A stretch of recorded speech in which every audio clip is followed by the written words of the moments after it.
Hi,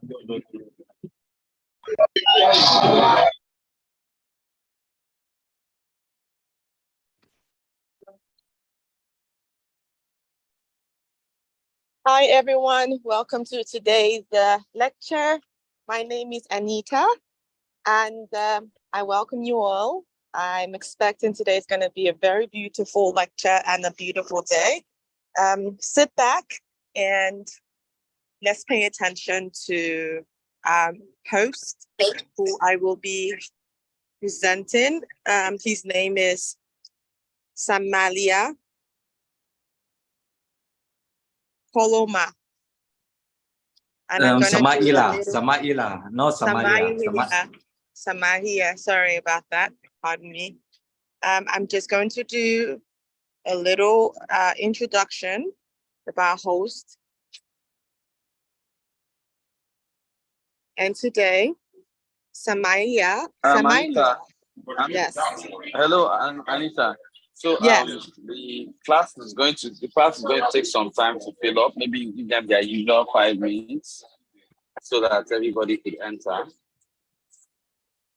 Hello? Yes. Hello? Just give them the usual 5 minutes. And Samaila Poloma, my friend, member of BAT. Welcome, sir. Yes, good evening, sir, Mr. Kunle, my boss. I'm not your boss, Samaila. I know you have to come. Thank you, sir.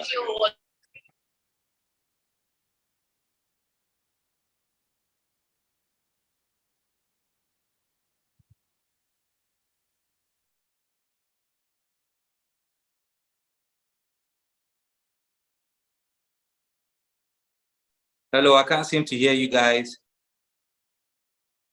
Nobody's saying anything. Samaila, we've agreed to give everybody 5 minutes for them to enter the class.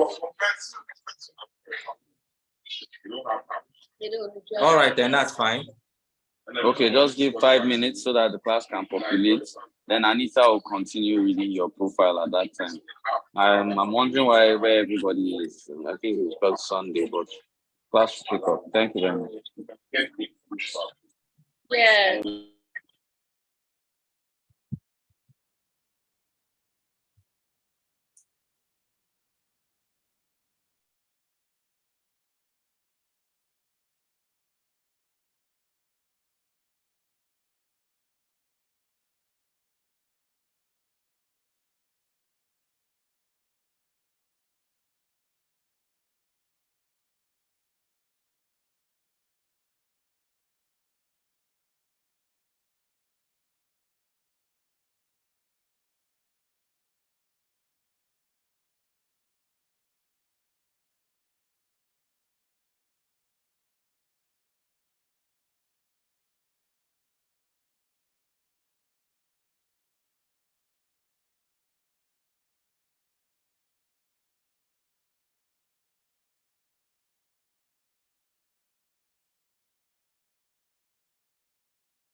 Hi, everyone. Good afternoon. My name is Anita. I will be moderating today's lecture. And I think everyone else who hasn't joined will join during the class. So we will commence with our lectures today. Today's host is Samaila Palmer. He's a law graduate of Ahmadu Bello University. He worked in the Ministry of Justice, Gombe State, and resigned as a principal state counsel, and went into an active politics till date. He is a proprietor of a reputable nursery and primary school in Gombe, Academy of Greenwoods International School. He was also a former special assistant to the immediate past governor of Gombe State, and he is the MD of Buriad Fort Limited. He is a board member of the Electoral College Nigeria. Please welcome our host with a show of hands. Please welcome our host for today. Welcome, sir. Thank you very much. So I guess we are ready to shoot now, right? Absolutely. All right, good evening, everyone, and happy Saturday evening to you all. Well, I'll be moderating this lecture on candidate declaration and manifesto. And I hope you guys have the notes, because I've had the notes with the board over the years. So normally they put it up for you guys before we start the lectures. So if barring anything else, I guess I'll shoot. Okay, so I'll start with the introduction on candidate declaration. And in the introduction, basically, it's just giving you an insight of what it's all about, and having an idea of what we're going to be talking about today. And it goes like this. In politics, it says a declaration notifies the public of an intention to seek public office via an election. Since an election is a formal group-making process by which a population chooses an individual to hold public office, it is crucial for an aspiring candidate to inform the electorate that he or she will be among the prospective candidates. So what's this basically saying? It's telling you that since you have plans to throw your hat into the ring for any office, what the declaration does is to notify people of your intention to actually run for that office. So that's basically what declaration talks about. This paper is primarily concerned with the process of initially reaching out to your general electorate. It assumes that the process of deciding to seek elected office has been concluded.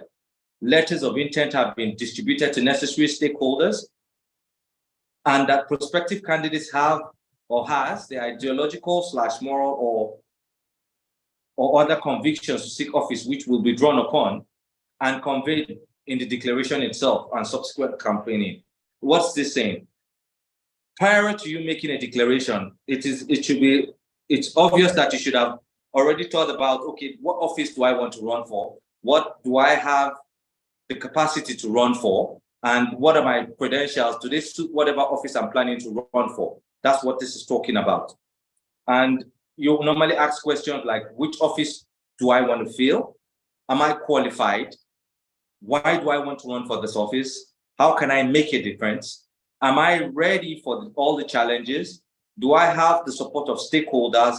How will I fund this etc? Must have been asked. These are things you ask yourself successfully, and you must answer them in the affirmative before you decide to officially make a declaration.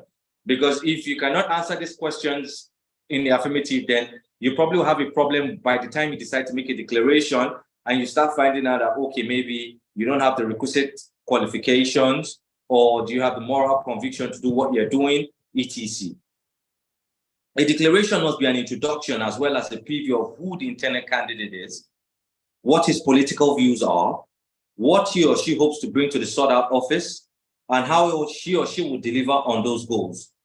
This statement must receive a wide audience within the constituency as possible, and it must contain certain elements to be impactful. A declaration begins a political race in earnest. sets the tone for the rest of the campaign, and a well-articulated, well-delivered, and well-viewed/attended declaration is invaluable. So what is this saying? It's saying that once you decide, okay, you want to do this thing, your declaration, it's basically, if you put in the right foot, it always helps. If you make a mistake from the moment you're declaring, then you're starting off on the wrong foot and it could be a problem eventually. So you must know what your political views are. First things first, vis-a-vis because of your political party and which party you decide to run under, what office you're seeking to run for.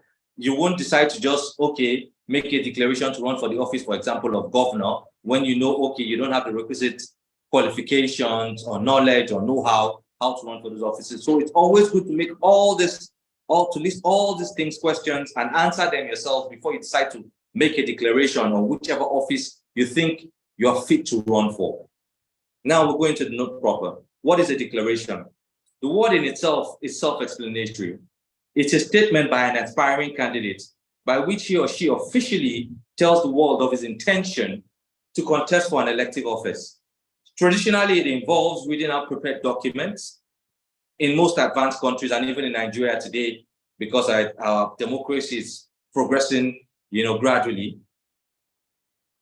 In some cases, it could be done via media briefings, that's such as TV or radio, social media, YouTube, etc. These are what we do these days, but normally what we know how to do, normal declarations, and even in most constituencies till today, you still do the normal traditional way, which is by going on a podium on a stage in front of a crowd to say you're officially declaring to run for so and so office, be it State House of Assembly, local government chairman, councillor, etc. And you should bear in mind that a declaration has multiple audiences. The multiple audiences, when you're making a declaration, first, you have to think of the party delegates, because you are seeking to run under a political party. You're going to need the votes of the party delegates to win the party primaries. So you are making a declaration to the party delegates. You're making a declaration to the general public also, because subsequently, when you scale the party delegates to party stage, you're going to become the substantial candidate of the party. Now you're going to officially make a declaration to the general populace to seek their votes for them to support you. Then you also have the party stakeholders. Party stakeholders are also very, very important and invaluable when making a declaration, because if they decide to pitch their tent with you, then you stand a greater chance. If they work against you, it could go wrong. Now, we'll go to factors when making a declaration. Who makes a declaration? Any prospective candidate for any elected office. This could be within, at the national level, the president. And I always like to note, even though it's in the text here, that vice presidential candidates, deputy gubernatorial candidates do not make declarations, because they come on the party ticket after the presidential candidate or the gubernatorial candidate has won his primaries and decides to choose. So they don't make declarations. Then at the state level, we have likes of the governors, we have senators, we have House of Rep members. At the local government level / ward level, we have chairmen, we have State House of Assembly members, and we have councillors. At political party levels, because also at political party levels, when you're deciding to run for an office, you make a declaration. So at this level, this could be at national, regional, state, or local governments. And I give an example here as like e.g. the Imo State youth leader who is deciding to run for the office of youth leader in state. They make declarations too. And then we also have professional associations and pressure groups. For example, I gave the Nigerian Medical Association of Farmers Union, and I am a member of the Nigerian Bar Association. Our elections are coming up very soon. We've already started having people officially making declarations to run for chairman of the Nigerian Bar Association in my state, and eventually we'll come to the national body at some point. So the position sought will dictate the audience, the medium, and even the venue of declarations. What is this saying? I'll eventually come to this, but I'll just give you an insight. If you're running for a local government chairman, you are running for a local government chairman of one local government. I don't think it's necessary for you to go and make a declaration maybe at the state capital. because that is not your target audience. Your target audience is at the local government. So ideally, where you should be making your declaration is at the local government, vis-a-vis if you're running for governor or House of Reps or federal constituencies or senator of a senatorial district. Why make a declaration? Politics is a numbers game. Elections are won based on amounts of votes secured by candidates. A declaration seeks to bring prospective voters to support your candidacy. So you're making a declaration. Why? Because you need people to support you. You need people to know about you and know that, okay, you're deciding to put your tent in or throw your hat in this race and run for whatever office you're seeking to run for. And making a declaration, it gets you into the race to get publicity, to create awareness about your campaign, to build a voters base. So these are the four things, ideally, when you make a declaration that your catchment area, what you're seeking to achieve. You want to get into the race officially. That, oh, I so and so, I'm deciding to run for whatever office you're deciding to run for, to get publicity. Because when you make a declaration, then by making a declaration officially through the media, obviously there becomes a buzz about you. So and so person deciding to run for whatever office is running for, to create an awareness about your campaign. Because when you're making a declaration, the same things you're going to say in your declaration document about why you're deciding to run or the rationale why you're deciding to make this move. So it's creating an awareness, and also it helps you create a voter base, because at that point, when you make a declaration, depending on how good your declaration is, from that point, you begin to have certain people, deciding to say, okay, I think I might just support this person because I like the way his declaration went and, what he had to say and things he put forth. The language and tone of declaration to convey your intentions, inspire the electorate, and contain convincing arguments. So when you're making a declaration, it shouldn't be lackluster. You shouldn't just say, okay, I'm deciding. You should make sure you put in a lot into it. Make people understand that, okay, you're serious about what you're doing, and your intention should be conveyed vividly, and convincing arguments on why you think you are the viable candidate to run for whatever office you're deciding to run for. And then we go to the next one, which is, what are the main challenges when, a second. Okay, yes. And then, okay, it says, why do you make a declaration? You are making a declaration, like I said here, so that you can make the populace and people know that you are deciding to put your tent in the race and run for the office you're running for. And then after that, when you've made it, why you make a declaration, what should be contained in your declaration? What is saying, what documents. First things first is obviously you introduce yourself. There's a biography of who you are and what school did you go to, your qualifications, and etc. What level of have you worked in before? Could it be federal government, state government, things like that. It's a biography of yourself on who you are. And then after that, in your declaration, it goes straight to the text of why you are deciding to run for that office and what you think you can bring to this office you are seeking.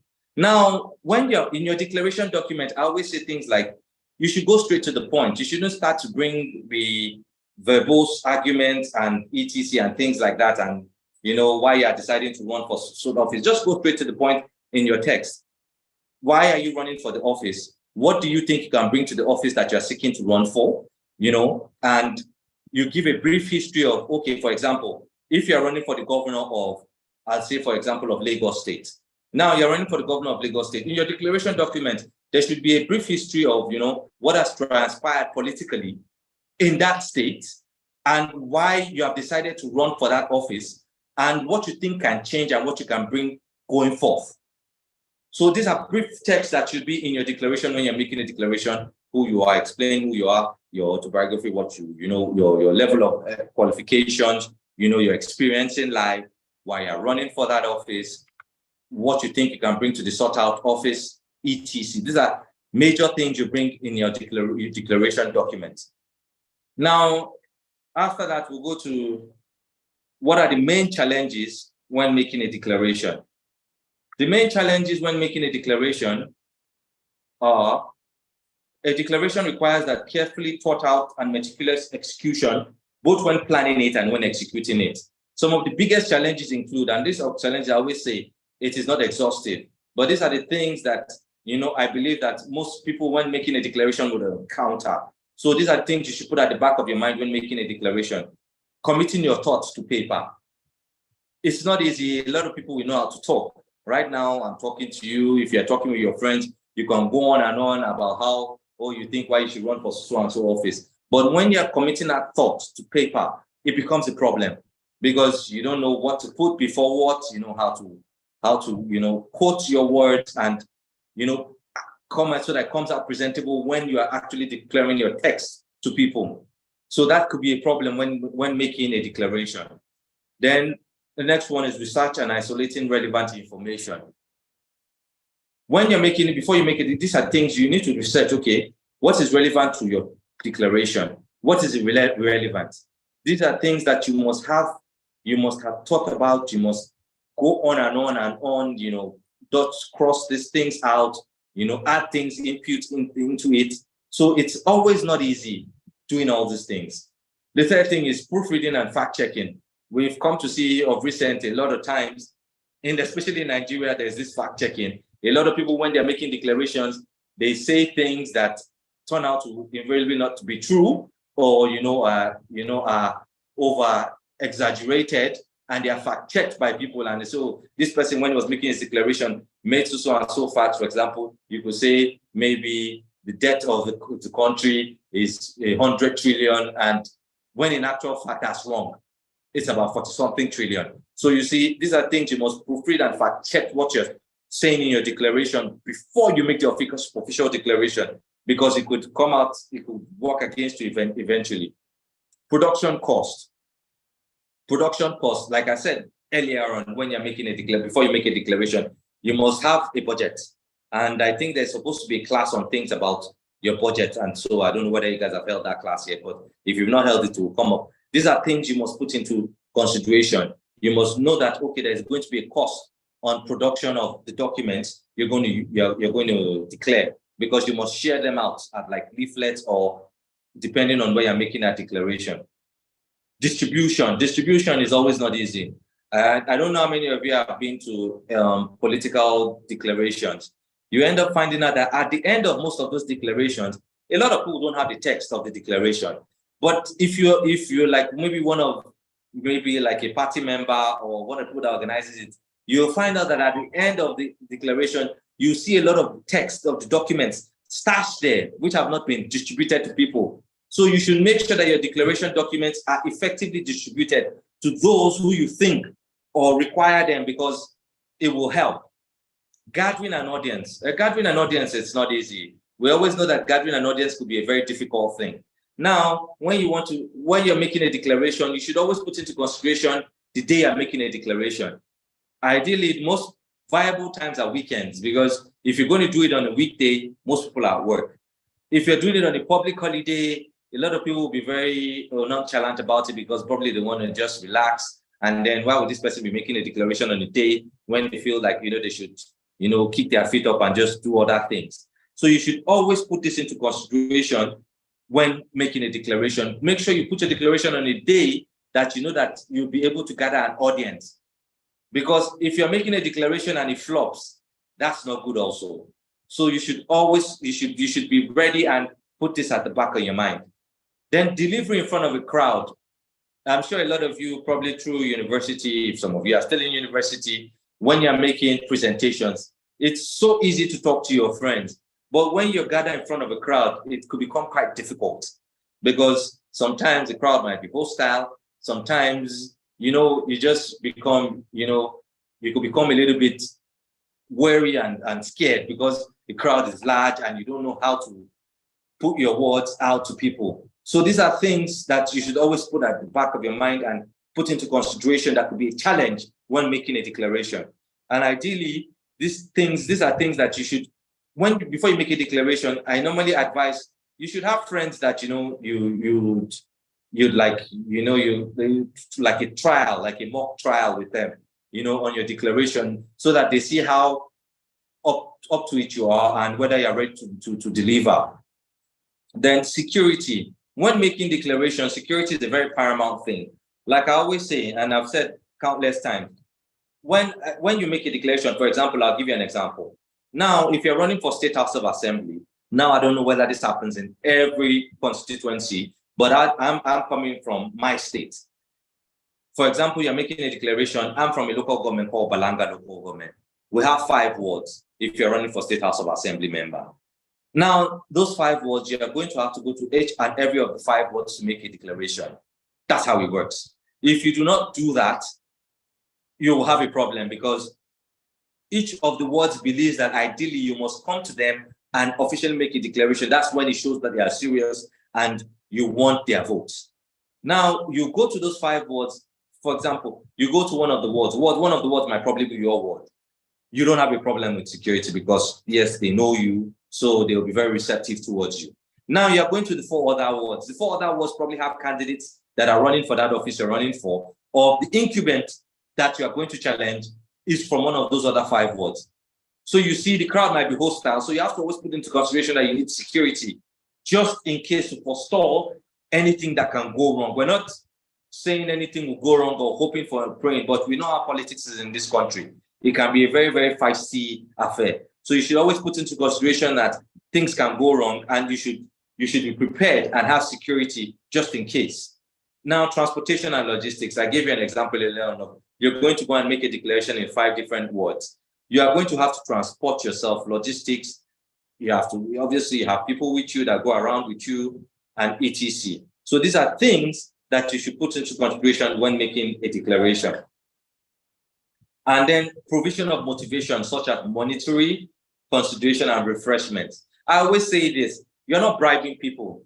If you are deciding to have a declaration in a ward, for example, and you want people to gather at maybe the town hall, it's only ideal that you should have some motivation for them. They are coming there, they are taking their precious time to come to your declaration. So you should have, at least a drink, some water, something to make them feel like, okay, this person actually thinks that, we're worthy, or he's showing the appreciation, basically, because we've decided to take out our time to come for his declaration. So he's acknowledging that we're doing that.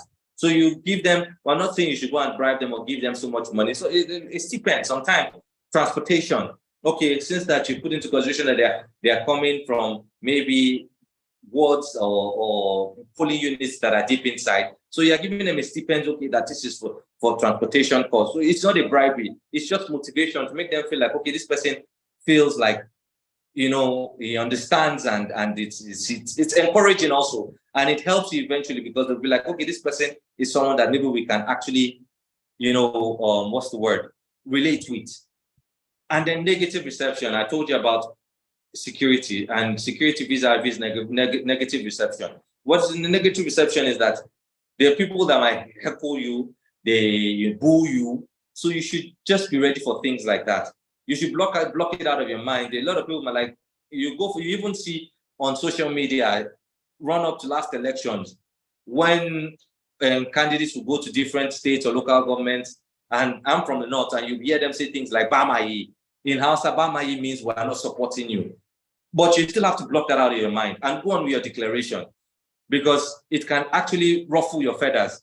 So you should be prepared for things like this. It is important to keep in mind that regardless of how prepared you are, there will be challenges and encumbrances. So be prepared mentally and stay strong.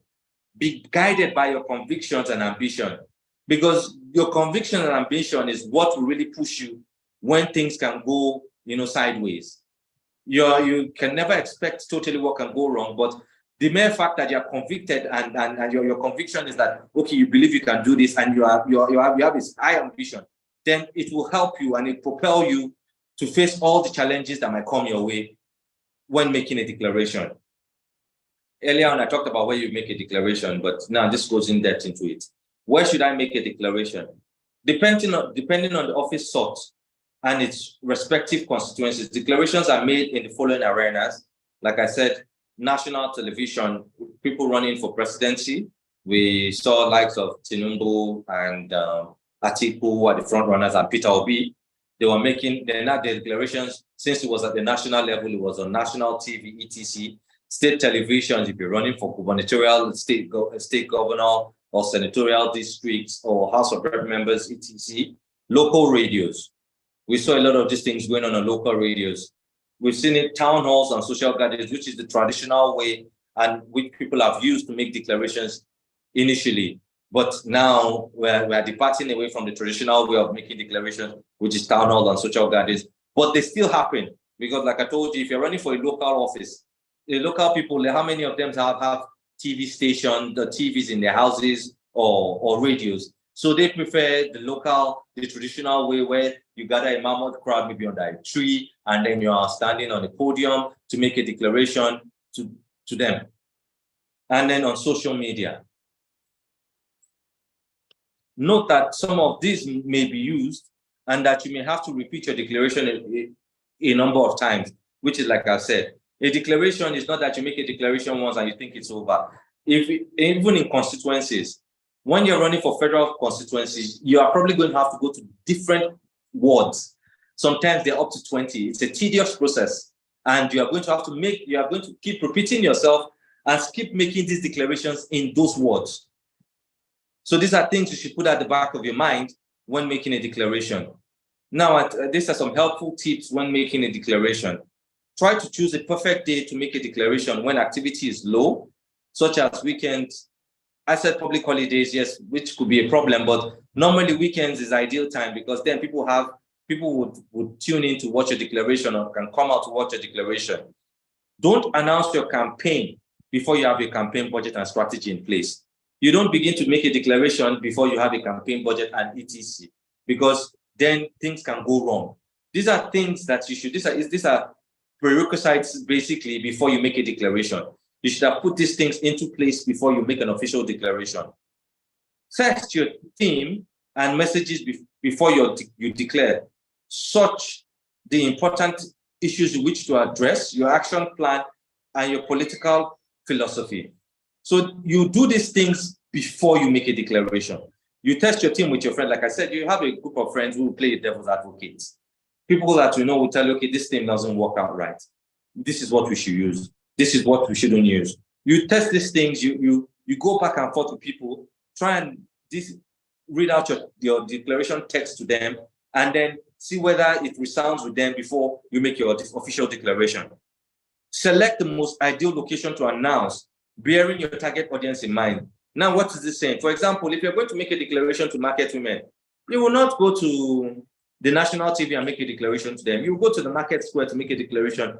Or for example, business bodies, they have business associations where you have to make an official declaration to. If you're making an official declaration to, for example, the Nigerian Bar Association, because you need them, it's a different venue you use for them, or a different venue you use for the medical and doctors, or a different venue you use for the business association of that local government that you want to make a declaration to. So these are things you should always put into mind when you're making a declaration, because your declaration venue varies for your target audience. Be punctual, arrive, and set up on time. When you're making a declaration, you should arrive before the audience. You know, there's this thing we do in this country where there's a big manism. You tell people you set a date for your official declaration. You know, there's jingles about it. You put 4 p.m. People are seated by 4 p.m. and you don't walk into like 5, 6, strutting in like a big man. That shouldn't be done. That's not ideal. If it's 4 p.m. prompt, you should be there before 4 p.m. set up, and then by 4 p.m. they see you on stage. That shows that you're serious. But well, nowadays with the last election and how things have gone, people are becoming serious, and and always try to make sure that they keep time. Have your own photographer and camera crew. These are things that ideally you should, when you're making a declaration, you have a photographer, you have a camera crew that follows you around wherever you're making your declarations. It is important to note, it is very important to always inform the power base prior to their declarations and announcements, even though most will probably not attend. Who are these power base that I'm talking about before you make your declaration? These are the party leaders, major stakeholders and organizations. They don't come to your declaration, but they are probably as important, if not more important, than the audience. Because these are people that, I'll give you an example. When I was running in 2014, there were certain people I did not visit who are stakeholders and are very, very powerful. And, it affected me gravely because they felt, so who do I think I am that I would not come and, sound their opinion first or seek their blessing basically before I go and make an official declaration. So these things can affect you. They won't come to your official declaration. But if you don't go and see them before you make an official declaration, it's a problem for you. So these are things you should put at the back of your mind. These people are very, very powerful. And if you don't seek their opinions before you make your official declaration, it could invariably hurt you. Now, the ninth one is helpful tips. Focus on issues and not your prospective opponents. Shortcoming, etc. When you're running for office and you're making a declaration, in your text, you shouldn't bash your opponent. You shouldn't say what your opponent did not do and did do. You should focus on yourself. It's about you. You shouldn't, we like this dogfight where we've seen in the past where there have been campaigns. You go and make an official declaration in the state and be fixated on your opponent and not on you. You should depart from that. You shouldn't talk about your opponent. It's you. Okay, so fine, the person has failed. What are you bringing to the office you're seeking? Why do you think you're a viable candidate for that office? This should be what should be preoccupied in your mind. You shouldn't be thinking about, this opponent bash him, let me bash this person and maybe it will work in my favor. That should not be what should be primarily on your mind. Some might agree, which I said about earlier on motivation, because they think it's bribery. It's not bribery.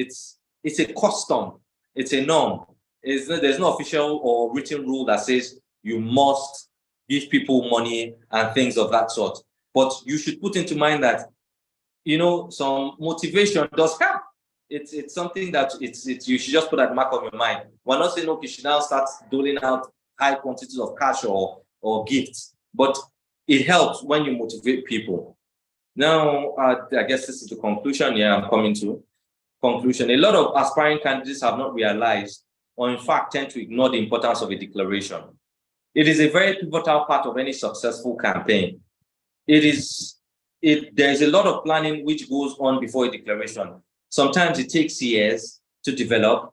The most important thing is to end up with something that is well executed to captivate those whose vote you seek to win. Remember that the declaration is the instrument that launches your campaign. It is what those who you hope will vote for you will latch onto and use to assess you and compare it to rival candidates. If your campaign is successful, it will be used to rate your performance in a re-election bid or in subsequent campaigns. It cannot be overstated how important that this is to get right. So your campaign, your declaration document, you should make sure that you ace it. Because like I said here in the conclusion, if you're successful and subsequent to running for another office, this text will be used against you. This is what he said when he was making his official declaration. What has he achieved in it? Was he just lying to us just to get into the office? How has he fared?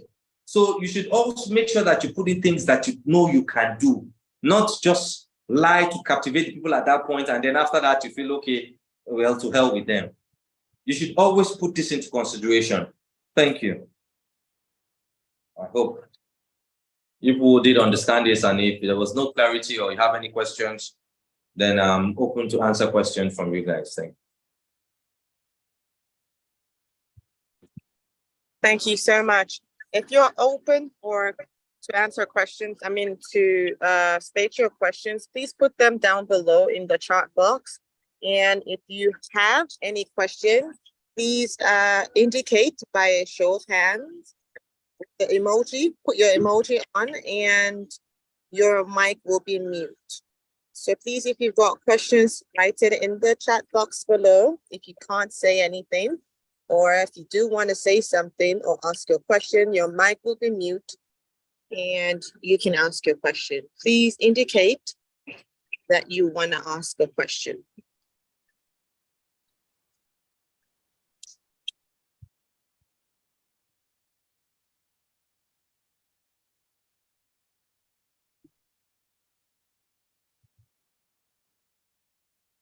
I think that's it.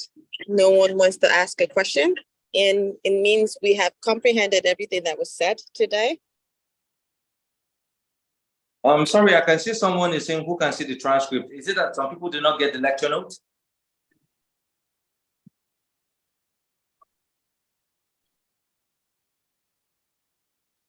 The lecture notes has been placed in the Telegram group. I think everyone has gotten it. Okay, because I can understand some people are saying good. I can see someone writing anyways. So maybe the person didn't get to see it. All right, so there are no questions from anyone?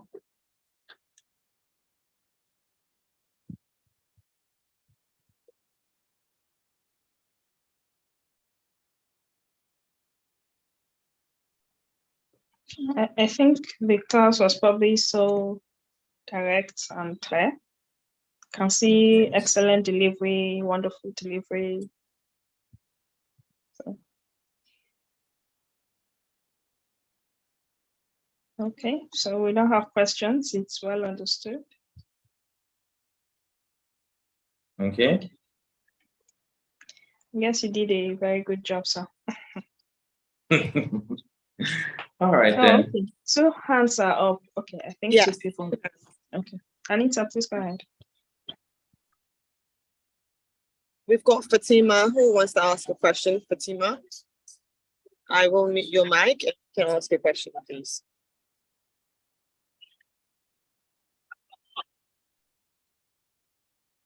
Hello, good evening. Yeah, good evening. Thank you for the wonderful presentation. So my question is, in case if an aspirant declares that he is running for a position and the constituency decide not to back him up or openly declare they are not supporting him, maybe because of he doesn't have that quality it takes for that position. So what is next? Can the declaration be void? Well, you see, at that point, now they can't pass a vote of no confidence totally on you at that point, because now the declaration, like I said, is two prongs. You declare at the party stock level, that is to win become the substantive candidate of the party, and then subsequently you declare for the general elections. Now, if they are heckling you or they're saying they are not supporting you, it can't be everyone that they say they're not supporting you. There'll definitely be some people that will support you. So when you made your declaration, it's now left for either, if it's at the party level, the party delegates to go into a vote to say whether they support you or they don't support you. If it's at the general election, it's for them to go to the general elections and cast their votes to say if they support you or don't support you. Do you understand? That at the official declaration, maybe there are people are saying they don't support you. I don't think it should stop you from going on with your declaration. I don't think so.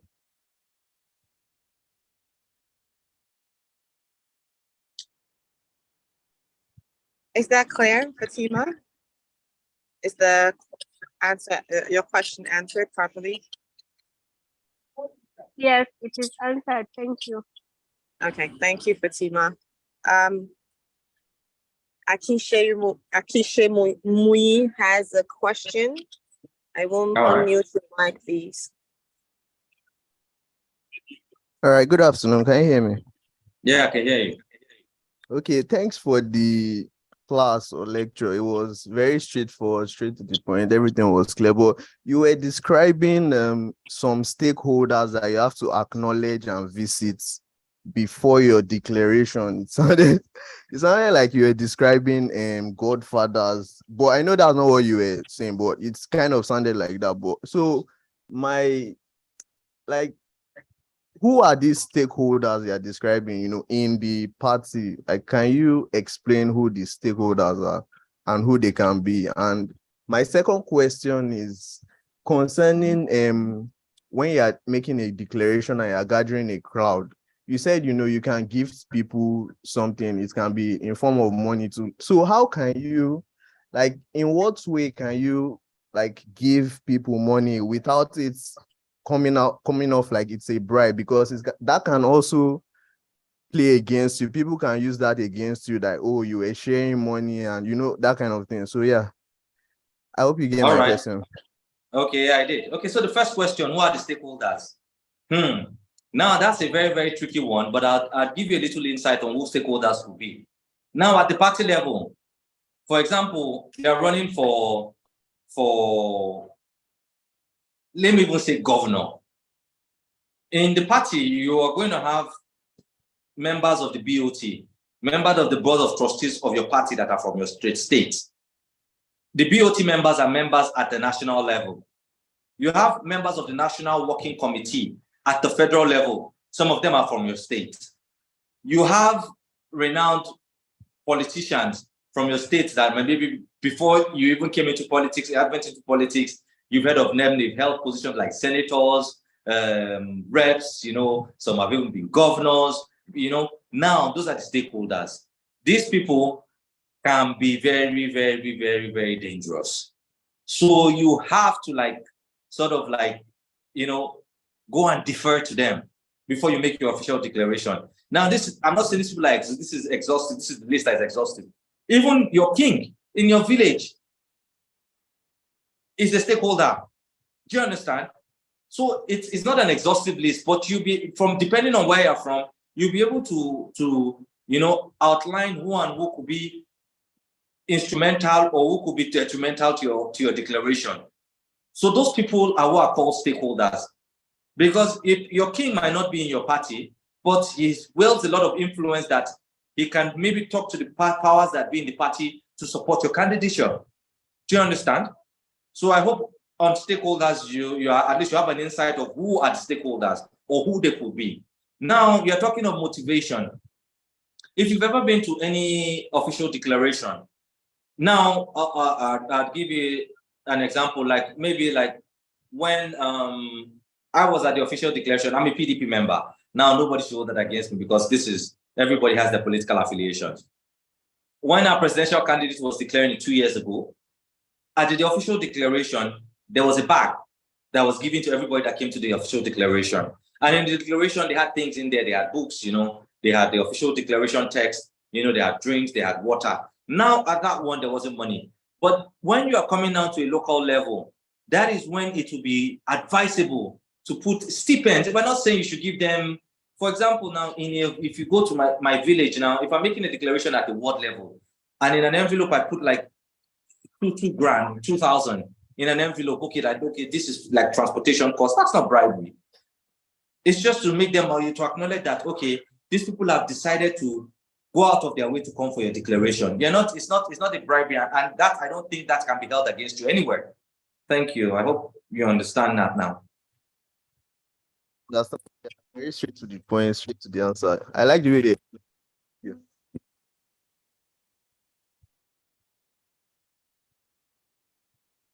All right. So, any more questions?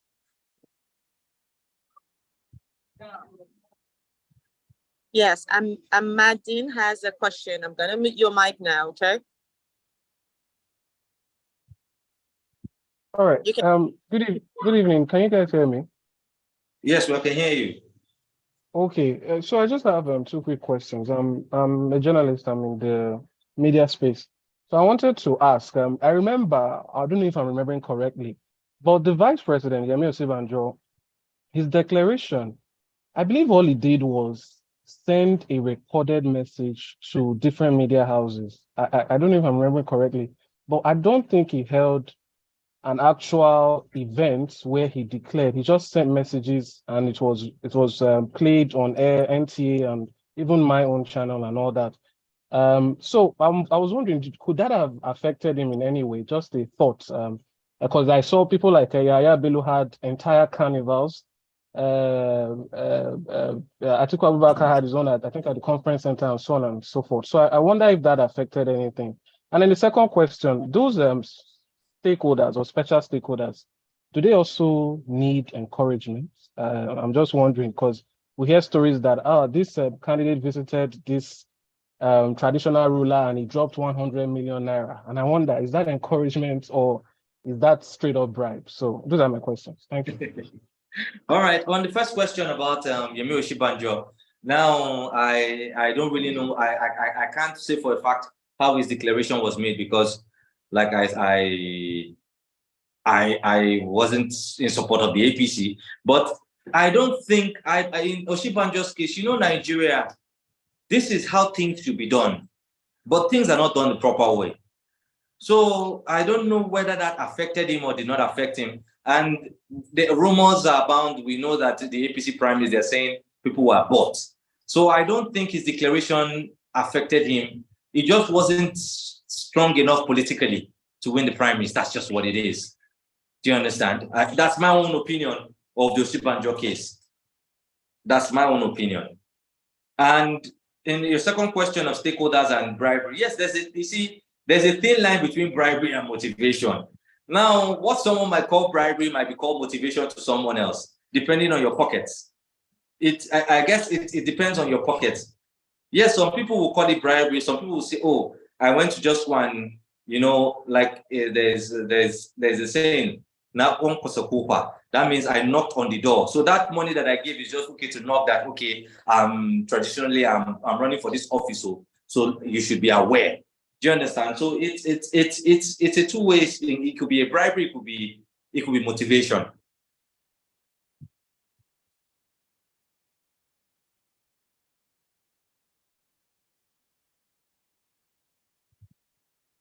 Hello.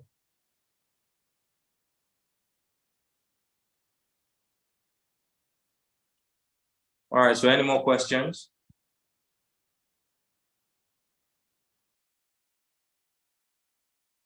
Hello. Okay, I think there's a question in the chat box. Okay. Margaret Simon is asking that with all your explanation, why then do we have illiterates in politics? Does that mean they don't understand all of this? Well, the reason why you have illiterates in politics is because the educated ones have refused to dabble in politics because they say it's a dirty game.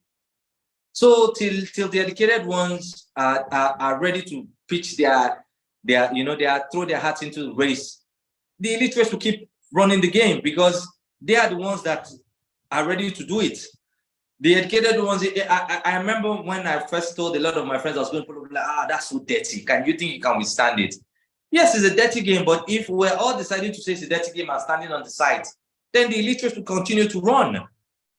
And then the so-called educated ones will be ruled anyhow. So it's up to the educated ones and those that have the requisite criterion to throw their hat. It's not going to be easy because these people have held sway. So it's going to be a gradual process to wash them out of the system. But the more educated people are coming into this, the more, you see, like last elections, I liked it to a large extent because there was a lot of, what will I call it? Will I say it was fact-based? It wasn't just the normal. I remember 2019 and 2015 elections and the campaigns. People would just come on the stage and dance and sing and abuse one party or the other, and then that's it. But nowadays, they are coming to explain to you why they want to run for those offices, etc. So the more we become involved in it, the less the illiterates will be involved.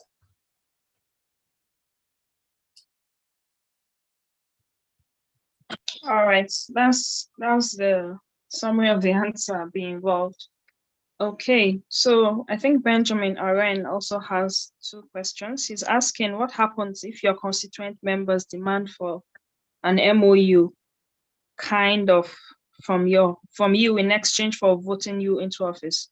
What happens if your constituents demand for an MOU from you in exchange for voting you into office? And then the second question is, in party primaries, what is obtainable right now is the fact that the biggest spender always get voted, while the other candidates just share the votes from the leftover votes. Would you say this is custom too? And then would you say this is what? I didn't get the last branch of the question. Would you say this is what? This is custom. Like, is this the rule? Is this how it should be? Yes. And then delegated elections has always shown to be tricky. What type of election would you propose for your party between direct or indirect primaries? Did you get the three questions? Yes, please, can you go again? Let me write them down. I'm Okay. The first one. Okay, the first one, he was asking that if your constituent members demand for an MOU in exchange for MOU, okay. yeah. The second, he's talking about the biggest spender always get voted for in party primaries. Should this be the custom? And then the third, direct or indirect primaries, which do you propose? Yeah. All right. Now, the first one, MOU. If your constituents are asking you for an MOU, you go ahead and do it. Why won't you do it? As long as the MOU they want you to sign is something that you believe that you can do, not something that is ridiculous. If it's something realistic and reasonable, you go ahead and sign the MOU if they want to support you. There's nothing wrong in that. One. Then number two, biggest spenders. Yes, you see the problem are politics in this country. Most of the populace that have realized that once you vote someone into party, for 4 years, the person abandons you and then comes back after 4 years to seek your vote. So at that point, they're like, why wouldn't they go for the highest spender? Because whoever gets into office eventually abandons them, and whatever he declares or says in his declaration never happens. So this is why this happens. But then it's something to be frowned at, because still there are a lot of candidates that do not have as much money as the big spenders and win primaries because people know or can vouch for their integrity and know that these people, if they get into office, will do the right thing. There are so many cases of that. For example, we saw the OB case. We know they give shishi, and we saw how he pulled off an upset in the elections, basically, even though he didn't win. So this it's the people don't trust most politicians. That's why they just go for, okay, man, whoever is bringing the highest money, let's support that person, because whoever gets in there won't do anything for us for the next 4 years. So at least we've gotten our own share. That's the perception, which is wrong. Now, in the case of direct or indirect primaries, that's a tricky one. Direct or indirect primaries, yes, this indirect primaries, actually, it causes a lot of problems because then people end up using money to buy delegates. But in the case of direct primaries, there's no way you can buy. For example, if you have in a ward, you have 10,000 members of your political party. How are you going to bribe 10,000 members of your political party? It's almost impossible. Almost impossible. So I am a proponent of direct primaries. But then direct primaries, to conduct direct primaries also it costs a lot. So you see, that's why maybe parties just always end up going for indirect primaries, because we've seen APC in a lot of states use direct primaries. And then you will see that in a ward, for example, not up to 20 people came out, and they will tell you that in that ward, 10,000 people voted. So the problem is our process. We need to sanitize our process, because whichever one you use can actually be rigged. That's just the truth of the matter. It's till we begin to have a sanitized process, then we'll know, okay, this is what works. Because people are shouting, always shouting, oh, let's go for direct, this indirect. The delegates, we have to bribe them, it costs a lot. But then the direct primaries, we've seen a lot that has happened. They will just tell you that in one ward, 20,000 people voted. We all know, how can you have 20,000 of your members come out to vote? It's impossible. So you see, the two of them, it's depending on who wants to use it to his advantage. The two of them can be right or wrong. Thank you.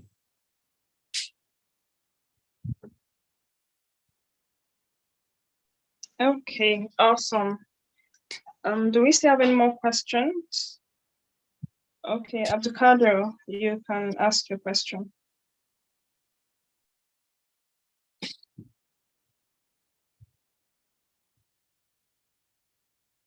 Abdulkader, you can ask your question.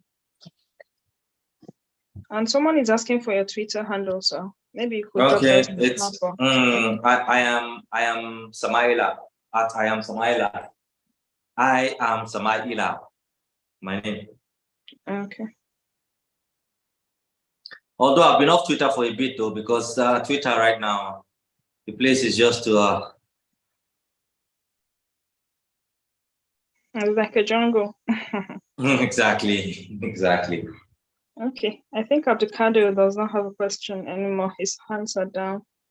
Okay, so are we all good?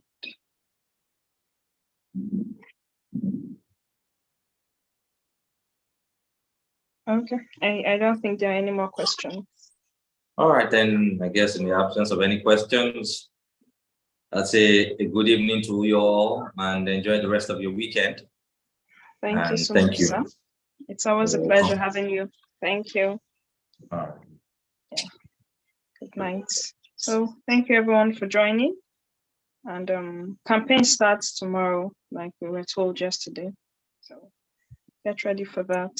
Thank God we've done the class on candidates, manifesto, and all that. So you have better knowledge on how to go about it. So good night.